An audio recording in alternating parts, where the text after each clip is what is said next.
On this week's episode of The Capitalist Investor, we are going to talk about and break down the current retail investor behavior, touching base on meme stocks, AI stocks, high valuation stocks, and FOMO.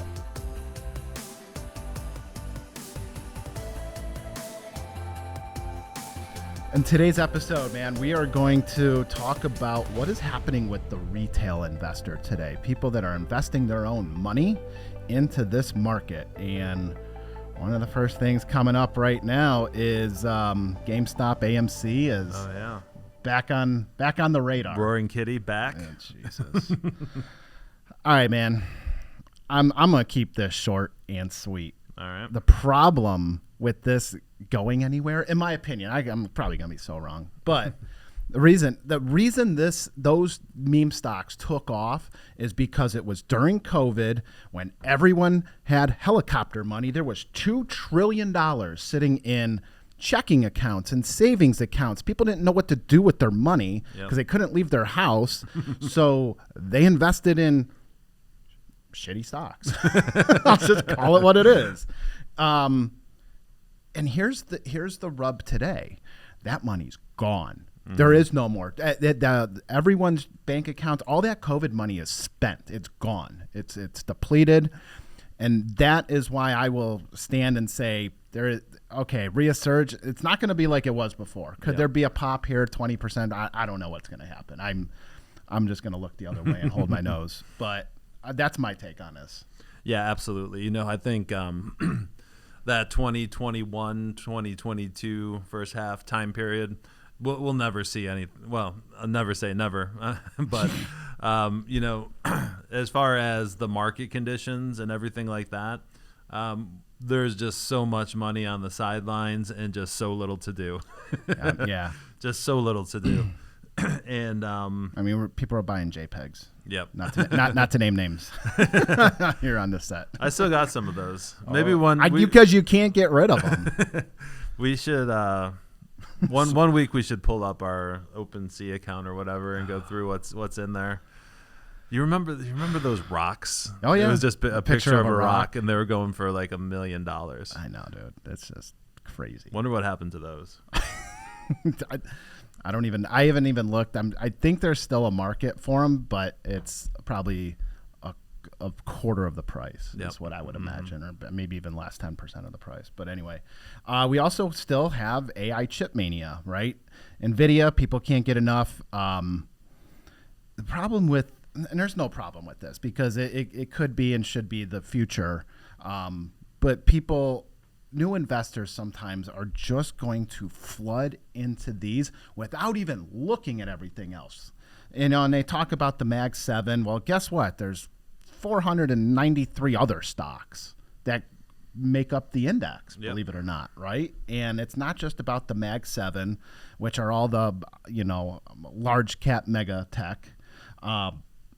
People, and I do like this, like kind of what you'd see with the AI now, is people are actually not chasing individual stocks, but investing in the index, right? It's kind of like this. Like I had a client reach out as soon as Trump, and I might have talked about this last week, as soon as Trump signed that nuclear deal, every nuclear company like went up 10 to 30% or, on that day.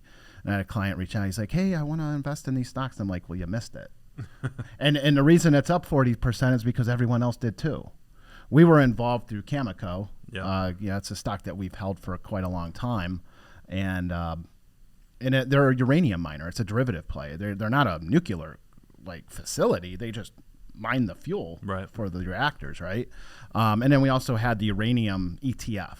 And again, these are the things that were undervalued and more predictable. So when you're talking about predictable, like getting into the ETFs that are in that AI, you get every company, because you're going to have pops, you're going to have ones that fall apart, you're going to have this pull and whatever. But at the end of the day, if you want NVIDIA, they are the top of the mountain, but they're priced for perfection every quarter. Yep. It is an event now when they do earnings. Yes. So they make fun of it online on Twitter and X and things, basically saying NVIDIA earnings are coming out for the quarter and the entire world's fate depends on it. Because that's what it seems like now, because it's just, it just runs up so much on the hype. And, quite frankly, well-founded. The numbers that they release consistently are staggering, really. Yeah. So it's not like it's a company on the rise or things like that. Oh, there's revenue. They're the clear industry leader. So I understand why everyone gets so excited about them. But much like, we always say time in the market is better than timing the market. Getting a broad range, a broad basket of those tech stocks, of those AI stocks, like Tony just said, is a just a high allocation to anything is dangerous. Exactly. So this kind of reminds me of a conversation I had a few weeks ago with, I would say our clients' ages range from 30 to 80, right? So I was talking to more of like a 40-year-old client, so I'll call him a young client. And he works for Microsoft, and he's highly allocated towards the company stock. Well, Microsoft's a great company. It's done very, very well. But we had a great conversation where it's like, hey, I don't want to fight and tell you, like, I'm not going to run a dictatorship and tell you to sell all your Microsoft stock because you work there. If you love it and you probably know a little bit more about the company than anyone else because you work there, I'm not going to tell you to divest, right? Or because he's like, I think 80% of his liquid net worth is, and he's like, he approached me. He's like, Tony, I think I need to get out of this. What are your thoughts? And I'm like, yes, I like, it's done great for you. You've accumulated a lot of money in a short amount of time. Yep. And there is nothing wrong with taking chips off the table and putting it somewhere else, because we talked about it. He said it, and I just knew this, but he said it. I was like very impressed with the conversation. And he's just like, dude, all NVIDIA needs to do is come out with a bad earnings, and the other 6 of the Mag 7 will go down with it. Oh, yeah. It will be pulled down regardless of how great their quarter was. They're just grouped into that pocket of stock. So we got to be careful. And then, brokerage data is, you got the Robinhoods and, like the retail friendly broker activity is getting spicy with call options. Again, derivative plays, all call options, put option, like that's dangerous, man. That is straight gambling. Yep. And you have to be careful. That's what just to kind of break down, that's what the retail investor is doing right now. They are just straight gambling. So let's talk about, the risk behavior. Is it back on? Are there signs of FOMO? That's another thing, right? People are, man. So think about this. We need to think about where the market is right now, and I believe the S&P PE ratio, price earnings ratio, is around 26. It's historically somewhere around 17. Right. So it's rich. Now, can I argue that if I strip out the top 10 stocks, does that 26 PE come down to like 22? It's possible. It's very possible. I didn't do that analysis, but that's what I would roll. That's what I would get. That's what I would bet on. But there's record margin levels again, and buying the dip. What happens when that doesn't work anymore? So I buy the dip and it just keeps dipping. It keeps dipping, right? And there's no dry powder to get back involved. So we have to be careful. Speculative signals, again. 6 to 8 weeks ago, they have this like fear greed index, and when Trump came out with his tariff board, like the index went to extreme fear. Market sold off 10% in a day. Like, I mean, it got dicey. And within 6 weeks, we rebounded. And now the index is back to greed. And we have to pay attention to these things, right? That's the FOMO part of this. We actually need to. I think Warren Buffett said it. He said it the best. It's always resonated, and it's always true. He goes, invest when people are fearful, and get a little cautious when everyone's piling in. Yeah, I was going to say the same exact thing. Yeah, it just rings true all the time. And this is one of those moments where we sprung back to normalcy, or back to where the market was, not normalcy, but like where the market was. And now it's like, what do you do with new money and with new investors? And you shouldn't be chasing these high valuation AI stocks and meme stocks and stuff. You're going to probably get eaten up. Right. Right. And so we just have to be, we can't compare this to 2021. You said that earlier today. But the FOMO, like, think about this. So, like, I really feel like the FOMO comes from the highlights of social media. Like, everyone's going to flaunt their success. No one talks about their failures. Yep. 2 to 3% are people are super successful. Hey man, I made so much money that like I got my Lambo, right? Or whatever that might look or sound like, or I got a boat, or I bought a house. And like, it doesn't happen for everybody. Like it like 1 to 2% of the investing population gets in on the ground floor. And once you hear about it, it's too late. So again, we have to be very cautious of the speculative signals, because if people are talking about it right now, you're late. Yeah, I was going to my phone to highlight some FOMO. I'm pretty sure I have some the Donald Trump meme coin. Oh man. Oh well, that's another. That was a classic example. Yep. And like that was 1,000% FOMO. But not even FOMO is fixed. Like, come on, man. Like, there was like 10 people in that thing before it even, like, as soon as it launched. Like, who knew it? Like, before, I bet you the tweet even hit Twitter. Yeah. Or X or whatever you want to call it. But I feel like at least I was on the early side with that. Okay.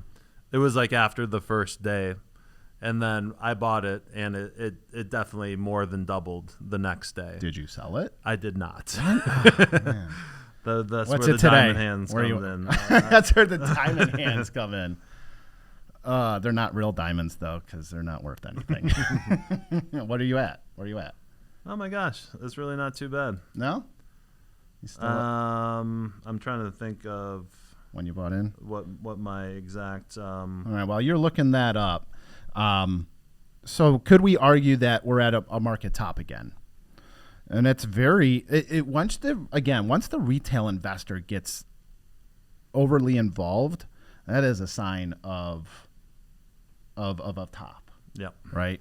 So again, using some of these indexes, like I talked about the fear and the greed index. Right now it's greed. 8 weeks ago it was fear. So my tip right now for the market is, if you're invested, stay invested. Timing the market's greater than timing the market. No one's good at timing the market. Mm-hmm. Maybe you hit it once or twice, but you're probably going to lose, 3 or 4 times out of 5. And then if you're a new investor and you're trying to put money in the market, be cautious with your new money. Dollar cost average. Stay away from dumping all of your money into meme stocks or high valuation AI stocks. Get some ETFs, man. Yep. Like if you want to try and hit a home run, cool.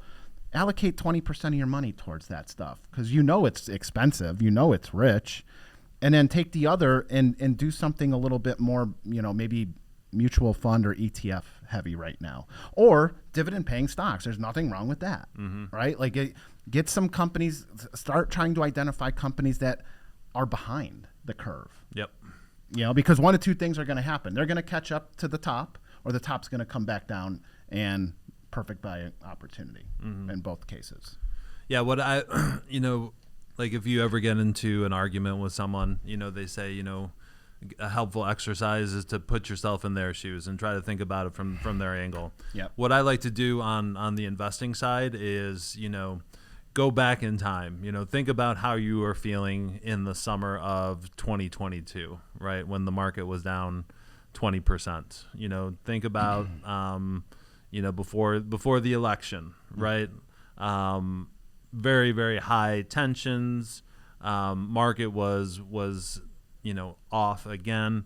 Think about how you were feeling there, and then look at your account balance. If you have stuck through the difficult times. So it helps you get things into perspective more, because you're like, oh well, I do want to make money. I wish I was in on the uranium stock or this meme stock, but it's still at the same point in time. I've hung around.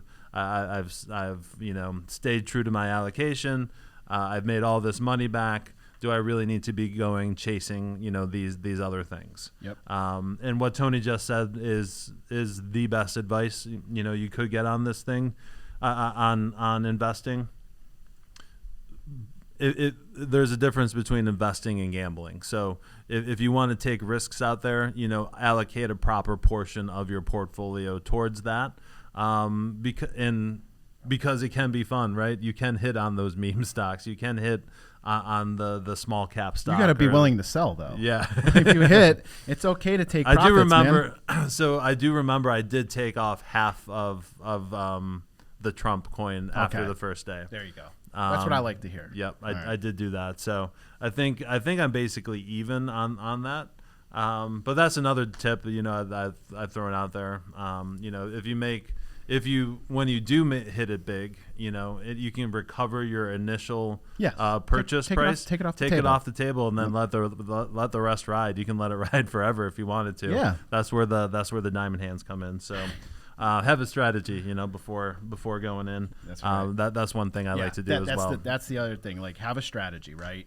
And quite frankly, that actually helped me out a lot in the meme coin days, because I did do that. I did pull my investment off the table, or sell something to take it back quite a bit, actually. So that does help spread out your risk. Yeah, maybe you're still losing a lot of money on the way down, holding the diamond hands, but you still have the ability for upside. So yep. And you've gotten your initial investment back, so the rest of it's all profit. Yep. So what do you do now, right? Like, as we wrap this up, like what should a smart investor do, right? So first of all, like FOMO, watch out for the hype, because that's exactly what it is. Use rallies to rebalance, because something might get off kilter, right? So use that. Don't chase, rebalance, right? So like, let's take some chips off the table, and actually this is again what a Warren Buffett kind of move is like, invest in the things that didn't perform well. If that's part of your strategy, that's what you allocate back to, because I believe in mean reversions. Things balance out. Stick to your strategy. Is it investing in ETFs, dividend-paying stocks, that 80-20 thing, 80 to something smart, and then 20% to something high more risk?